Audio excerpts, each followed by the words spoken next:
Hi, and welcome to Chief for Yourself. Happy to have you with us today, wherever you happen to be in the world at this moment. Our subject for the program is relationships, and specifically relationships from the approach of the intuitive level.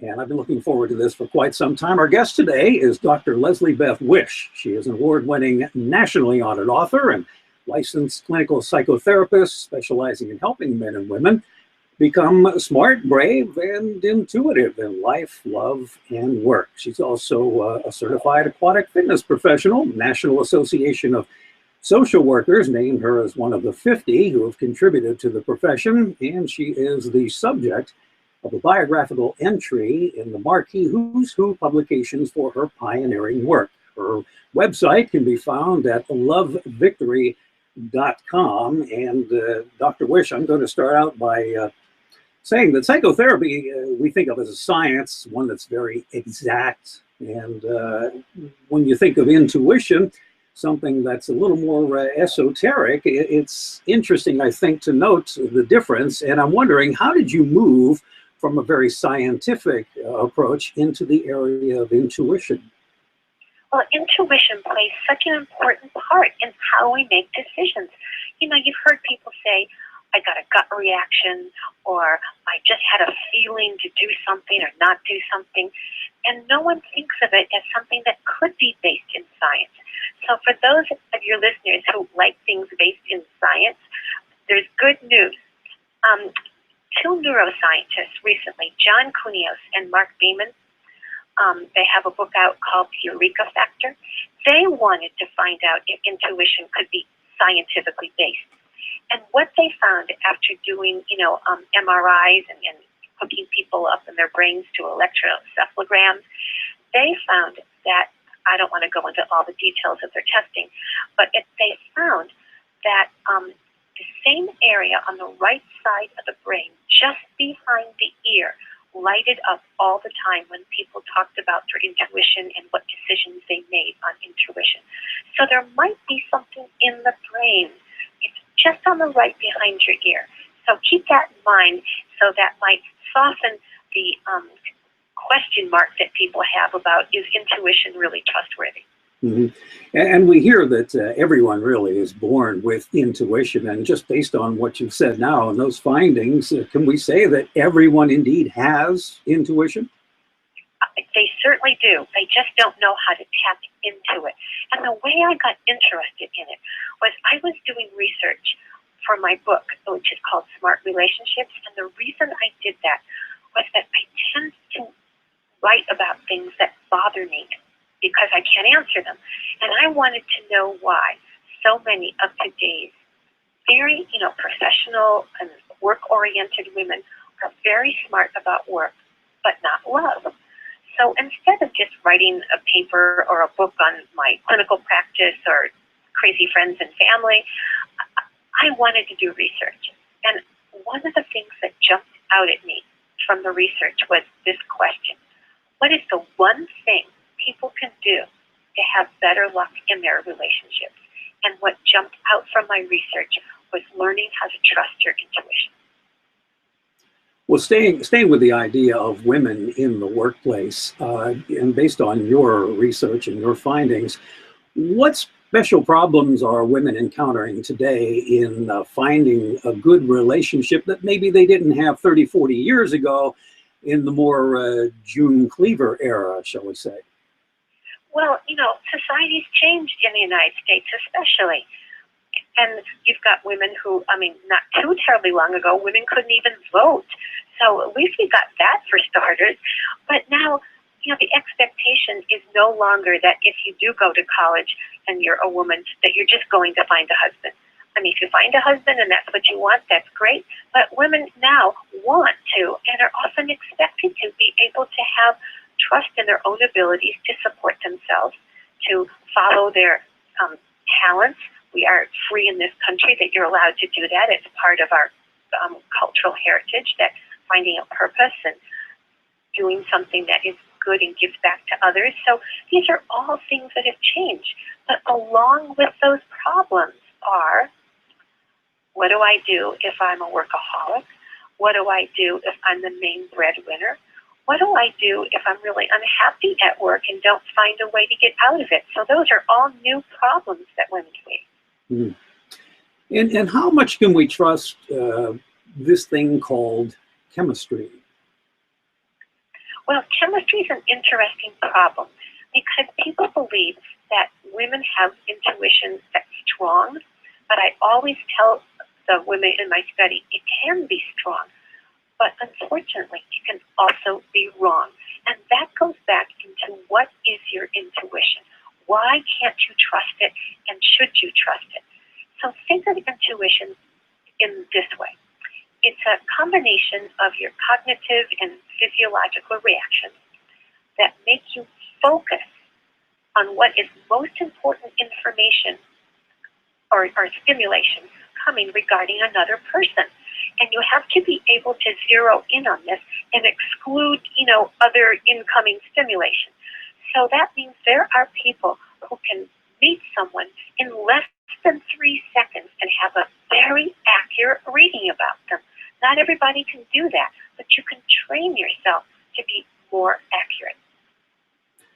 And we can think of ourselves as intuitives, and we trust our gut feeling and such things. And sometimes, though, I think ego can creep in, and I wonder what the problem of lust, shall we say, might play in all of this. Can we be sidetracked by those lusty feelings?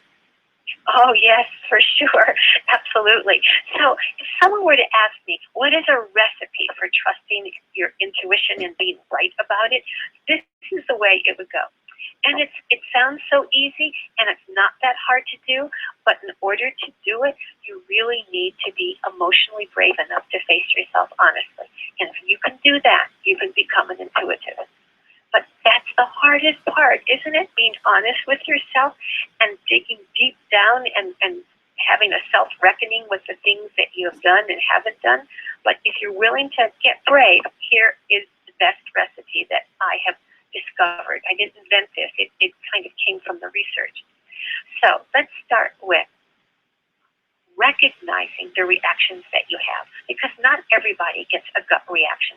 Some people hear things, some people see things, some people feel things in their body, or things coming from outside their body. That's where my intuition comes from.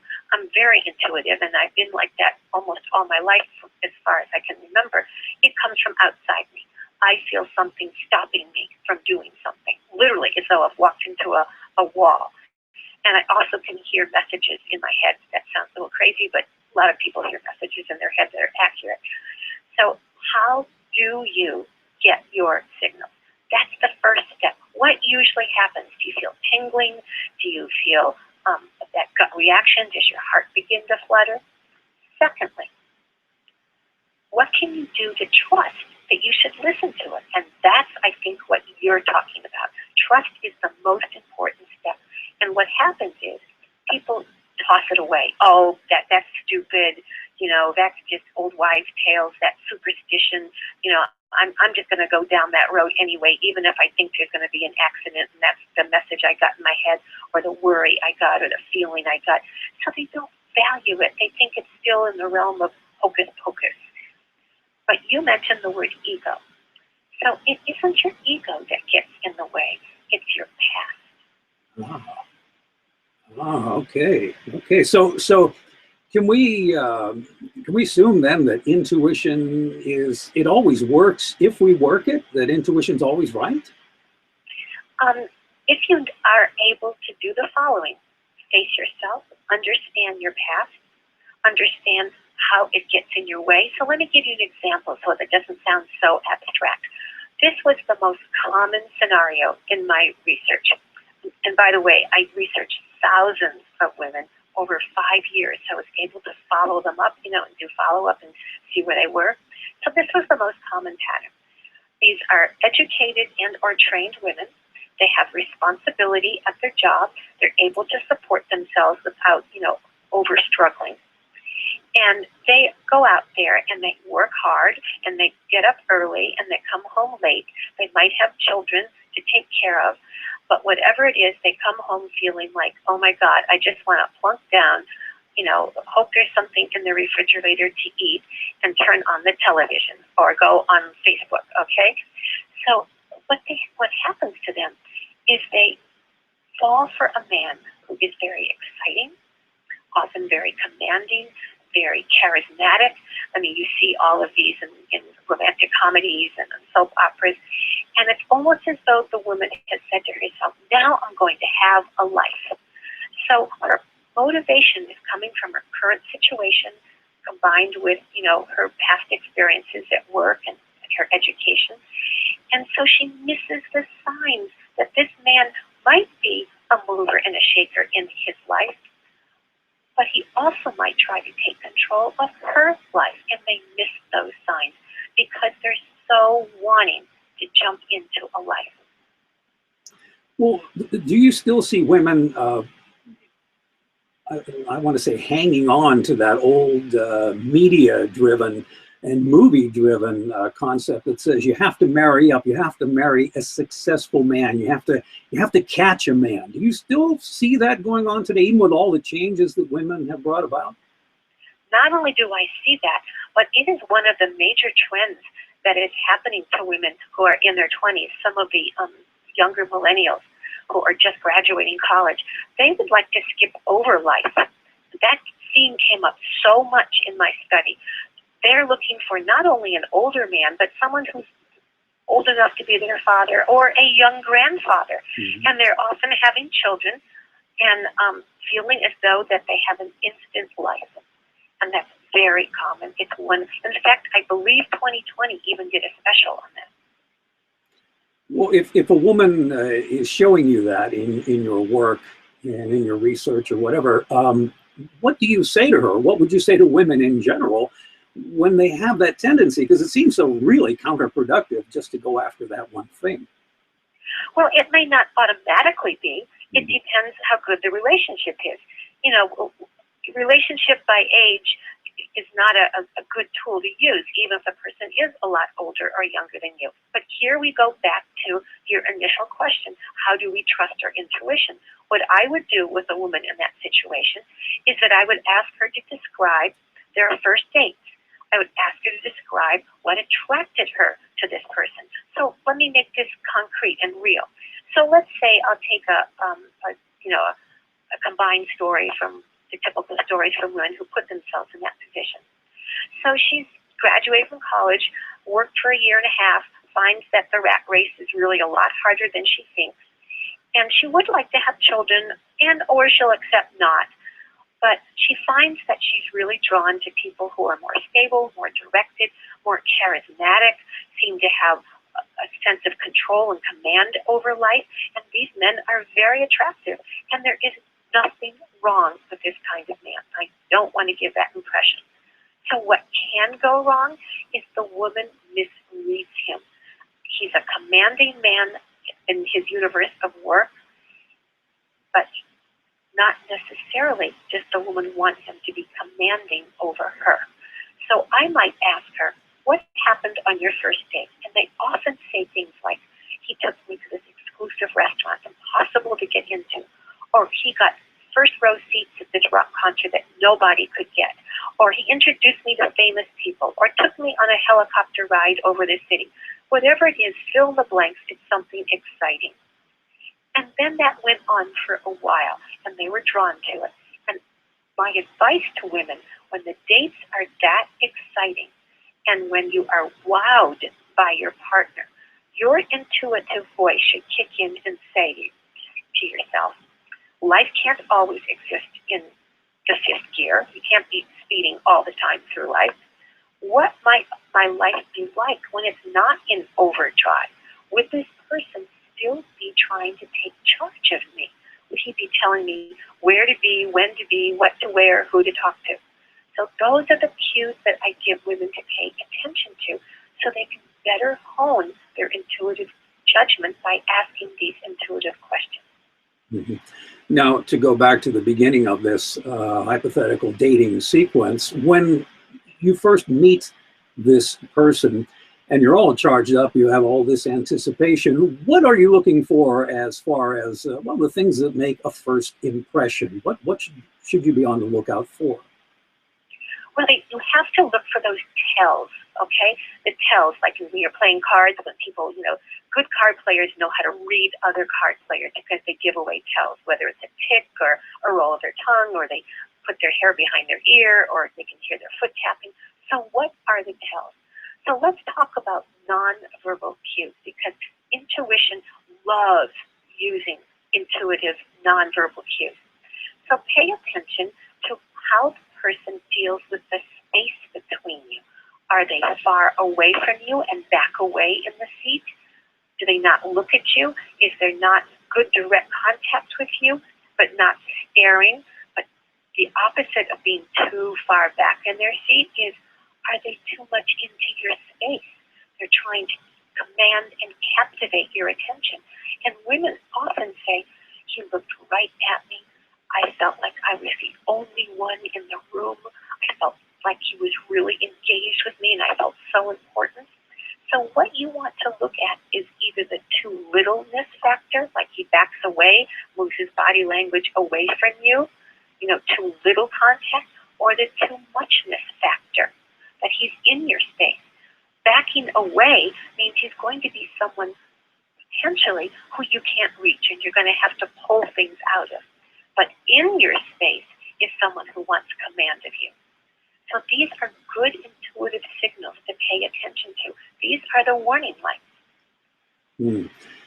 One of the things the old-fashioned dating books will tell you is not to bring your baggage or your story into the relationship. Now, how can we move forward, make progress at the start of a relationship without taking that story into what we're doing? Well, that's a good question. Women often ask me, and men probably are thinking about this too, how much should I reveal about myself on a date? And that's a really important question. Again, here's where your good intuitive judgment kicks in. Start out by being a listener, if possible. You can ask the person, this is so great that we're meeting. And by the way, first dates should resemble real life. I don't like these big, exciting first dates if they can be avoided, because what happens is your pleasure hormones get aroused. The oxytocin, all the pleasure hormones that go in, the dopamine, like a fancy rock concert or the best restaurant in town. And what happens, and especially if you throw in sex too soon into that mix, what you're allowing to happen is your hormones to hijack your judgment. So that's why I like ordinary first, second, and third dates. Meet at your favorite pub. Meet at your coffee shop. Go run errands. Go for a walk in the park. Do something ordinary. And so that you can keep yourself in your right mind focus. And then what you want to listen for is listen to the person tell you about them. Ask them, tell me, how'd you get my number? Or what are you interested in? What do you like? But what you want to do is not tell your whole life story. Don't do that. Now, some people like to do that because they feel they need to put everything out on the table. But think about this. Allow the person to like you and make a connection and even an attachment, because many of us have things in our past that we wouldn't want written on the ticker tape at New York Times in Times Square. But after you really respect and care about someone, it is amazing the kinds of things that people will accept and deal with, particularly when it comes to having an illness. So why sit down and say, by the way, I have, fill in the blank, some disease. I would not recommend that, but what I do recommend is don't put all of your best feet forward. Allow your quirks to show. That way you can get a mini test of the person's reactions. Think of that scene in that movie when Harry met Sally, and that scene where she's ordering all the food on the side. If that's your quirk, do it. Be you. Right. And you mentioned sex too soon, and I think that's something that I saw right away in your blog, something called premature sex regret. Oh, yes, absolutely. I've written about that. I've had women come to me and say, I jumped into sex too soon. I realize this guy is not for me now, and I need to break up. And I feel really badly that I literally, physically, and emotionally expose myself. How do I deal with that? And the answer to that is absolutely forgive yourself, number one. Number two, ask yourself, why did I jump in all the way to go for sex so soon? And usually the women say, someone just broke up with me and I wanted to prove I was attractive. Or I'm getting older and there aren't enough chances for me to meet guys, and so why not? Or I'm very lonely. Or all my sisters and cousins and friends are married or engaged and I'm all alone and I can't waste any more time. Those are the main reasons. Or finally, there's been a trauma in your life. You lost your house, your job, your finances, you've had an illness. So all these are major factors that would make you zoom too fast into sex. So once you can forgive yourself and understand why you let it go that quickly, it's easier to move on. The harder question is when you like someone and you would like to then pull back from sex. And that is simply addressed by saying, I liked you so much and I felt an instant respect and care for you that I had sex too soon. I'd like to pull back a little bit and just hang out. Now, once the relationship takes hold and gets going, women, I think much more than men, at least the guys that I know, they tend to keep these things bottled up, but women will trust their friends about the details of their relationship, and sometimes their friends really don't keep that confidence. And I'm wondering, how do you approach the discussion with friends if you're a woman, and what do you say, and what do you do about people you don't trust? Okay, once again, this is where your intuitive judgment kicks in. Before you tell your friend all the details of what you did on your date and how you feel about a person, whether you're a man or a woman, I want you to ask yourself, do I trust that this person has my best interests at heart? Have they ever criticized me? Have they ever been flip with me? Have they ever been competitive with me? Have they ever in any way been sarcastic with me? These are the tells that you've got a friend who really isn't cheering for you. Also ask yourself, do I respect this friend? Is this someone who I feel has good values, behavior, takes responsibility? If you can't answer those questions in the best way, then don't tell that person. One final question here, and we'll let you go. We'll wrap it up. What would you say to someone that we can learn, a way that we can learn, or some ways that we can learn to trust our love judgment? Well, that's the most important step. And so what you need to be able to do to trust that message in your head or that thump on your arm or that gut reaction, ask yourself, what are my fallbacks, my default drive behaviors? For women in my study, no matter how accomplished they were or educated or how much responsibility and promotions they had at work, they often said that they still fell back on doing one of two things, taking too much charge of a relationship or giving up too much control in a relationship. So they either ended up with a partner whose life they ran or a partner whose life got run by their partner. So when you have an intuitive attraction to someone, ask yourself, is this someone once again who I feel is going to take charge of me or I'm going to take charge of them? And if that has not worked in the past, then you need to maybe pull back, close the doors on those romantic thoughts for a while and hang out and get to know this person. If you know what gets in the way of trusting your instincts, which is always your past patterns, and that comes from your parents, the more you can identify that immediately, then you know whether to pursue a relationship or not. Dr. LeslieBeth Wish, her website is lovevictory.com, and I noticed on the site you're soliciting visitors to relay their own stories about relationships. You're still doing that? That's for another project? Yes, that's right. If you go to my website, lovevictory.com, please sign up, by the way. On the right-hand side, you'll get 3 gift books, intuition. And at the top, at the tab, it will say Intuition Stories. Please tell me your story about when you trusted or didn't trust your intuition. All right. Well, we will look forward to that. And I'll tell you what, when you do finalize that, we'd love to have you come back and tell us what you found, some of your findings, and more advice for us. We'd appreciate that. It'd be great. Thank you. And I'm so happy to work with someone who is already a believer in intuition. Oh, absolutely.